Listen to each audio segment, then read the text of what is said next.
बिस्मिल्लाहिर्रहमानिर्रहीम। अस्सलाम वालेकुम। क्या हाल है भैनों ते भराओ? मैं तुसां दा भरा आरिफ शाह ते देसी फूड पे किन क्या है बूई मजे दे लाहौरी छोलियां दी रेसिपी इस तरीके नाल छोले बनासो ते बूई मजे दे बनदे ने ते भराऊं दवाइयां देसो। आधा किलो छोले के दिन असां देसी छोले ते आधी चम्मच नमक आधी चम्मच मिठा सोडा पा के सेक के रख छोड़सा। सारी राती सेक के रखसा। सुबह ले छोलियां धो छोड़ना, साफ सुथरा करना। अगर धोसो ना तो फिर ढिडे में दर्द हो सी ने फिर ना आके भराऊ दसिया नहीं है असंग ते धो के साफ सुथरे करके तुम उबालने ने। एक बर्तन किनसो उसमें पानी पासो, छोले साफ सुथरे करके उबालने वास्ते रख छोड़सो। नाल ही आधी चम्मच नमक ते आधी चम्मच सोडे दी फिर एक बारी पा छोड़सो। 35 तो 40 मिनट लग सुन छोले नरम मुलायम सोहने सोहने गले दे सुनने। तो जिस तरह ही पानी उबलसी तो इस उत्ते झग आ जुलसी ने। झग जो एक चमचे नाल तुसीं उत्ते लांदे जुलियो। इस नाल तुसां दे छोलियां दा कलर खराब ना हो सी ने। सोहने सोहने छोले हो सन बड़े ही मज़े दे।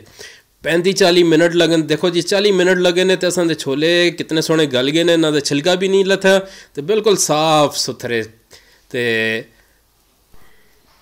भैनों ते भराओ जुलने रेसिपी दे अगले हिस्से में एक बर्तन किनसा, उस बिच आयल पासा, आधा कप और गर्म मसाला शामिल करसा ने। फुल बद्यान, कालियां मिर्चां, दालचीनी, लौंग और सब्ज़ इलाचियाँ 2 दाने पा किनसा। इन्हें कसी ज़रा फ्राई करसा। कुटी दियाँ मिर्चां पासा ने, दड़ा मिर्च आधी चम्मच और इसा पकाना तेल दे अंदर के मसालियां दी खुशबू जायका अच्छा जड़ा वो बाहर आसी।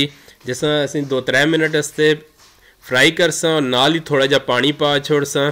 इस तरह के मसालियां दे जायका और खुशबू बहुत अच्छा तेल दे अंदर शामिल हो जुलसी ने। और जिस वक्त मसालियां दी खुशबू आने शुरू हो जुलसी तो इस बिच असी पासा ने प्याज 2 प्याज ने इसका पेस्ट बना के ते ग्राइंड करके हुण असें प्याज दा बुनाई करनी है इसकी कि इसका कलर बदली हो जुले, कच्चापन खत्म हो जुले। तो प्याज असां दा ब्राउन हो जुलसी तो लसन अदरक दा पेस्ट 1 चम्मच इसमें शामिल कर किनसा।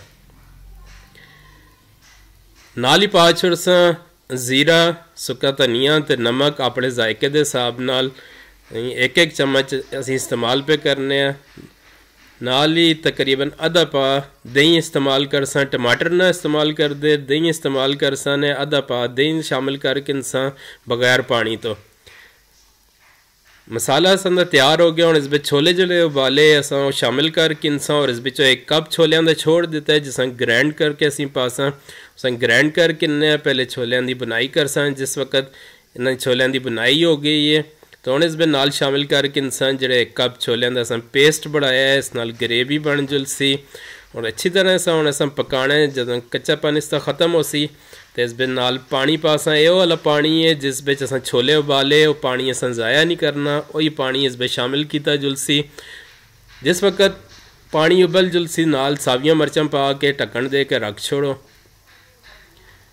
चमचा ला के ना 1-2 बारी और जितने तुसां इसकी ग्रेवी छोड़नी ने उतना एक पानी इस बिच छोड़ सो। 2 चमचा भर के कालियां मिर्चां दी पासा इस बिच क्योंकि ज़्यादा मसाले असी ना इस्तेमाल करते। कालियां मिर्चां वाले छोले ने तो बहुत ही मज़े दे बनते हैं।